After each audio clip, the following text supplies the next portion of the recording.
In parts 1 and 2 of soloing concepts, we looked at changing techniques within a solo to develop ideas, and we looked at changing the harmonic content of our phrases to increase their usage. In part 3, we're going to take that a step further, and we're going to look at changing the rhythmic content of motifs. This is an excellent way to practice ideas. It's a very good way of stretching your vocabulary and increasing your rhythmic knowledge and understanding. What we're going to do is we're going to look at somehow, this is an idea really commonly practiced by drummers who seem to be much more organised about this than guitarists are. We're going to be looking at a very simple phrase and applying it to the rhythm scale, so we can see how it works in a more polyrhythmic content. This is really useful in a soloing environment, because when soloing, imagine yourself in the footsteps of the listener. You don't want to be barraged by an onslaught of notes. That's very befuddling. You don't know what to take in while you're digesting the first phrase. The second phrase has come in, and you're too busy trying to work out what's happening to really sit down and appreciate it.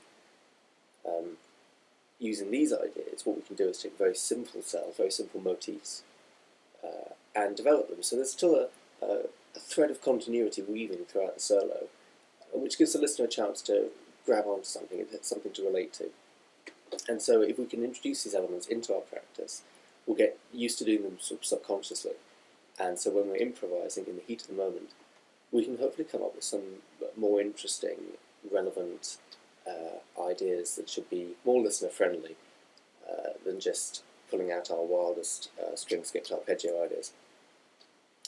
So the motif that we're going to look at today is, once again, in the guitar-friendly minor pentatonic scale, and we're going to be playing in an E-flat minor in the first position, so at the 11th fret, and it's a 5-note motif.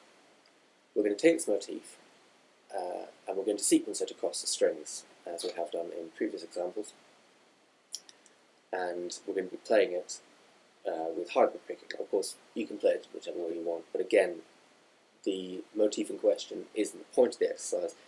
The exercise is what we're going to do to the motif, how we're going to pervert it and distort it, and so on for our own horrific pleasures. Okay, so here's the motif. It's based on, it goes over 3 strings in the minor pentatonic scale, and the picking is downstroke, hammer on, M, A, hammer on. Okay, and that's our picking pattern that we apply to all the sets in the sequence, and it looks like this.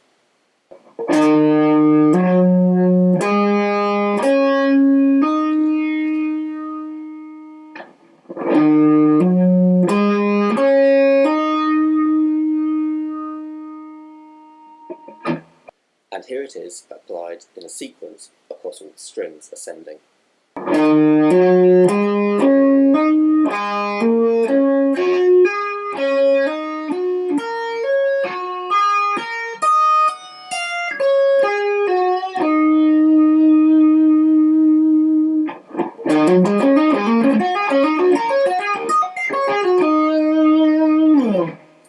We can then take this motif and sequence it up into the second position of the minor pentatonic, and it looks like this.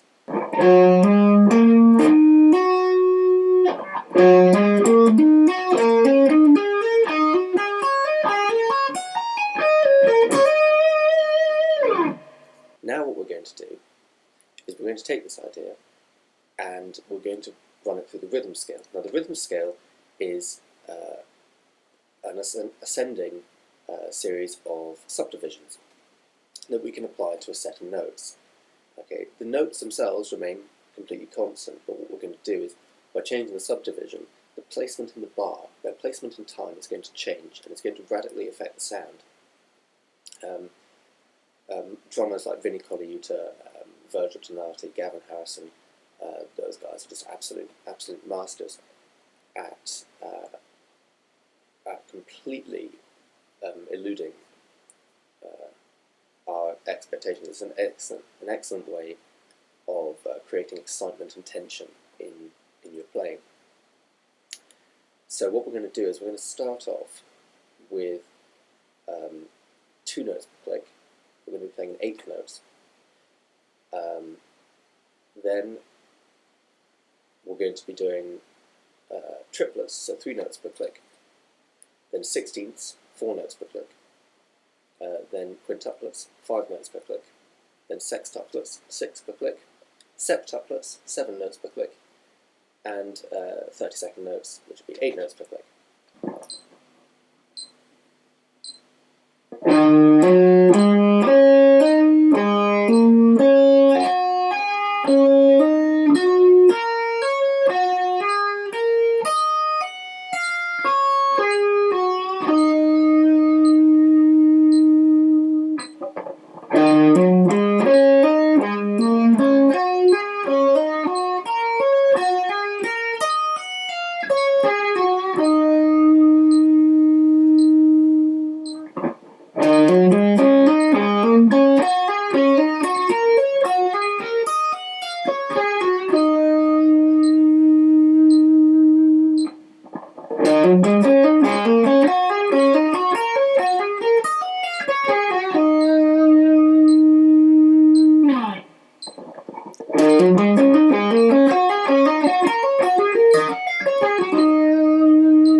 Okay, so that's the rhythm scale. Now, you'll find, if you practice this, it's actually harder to reverse it. It's harder to go from a faster subdivision and work your way down.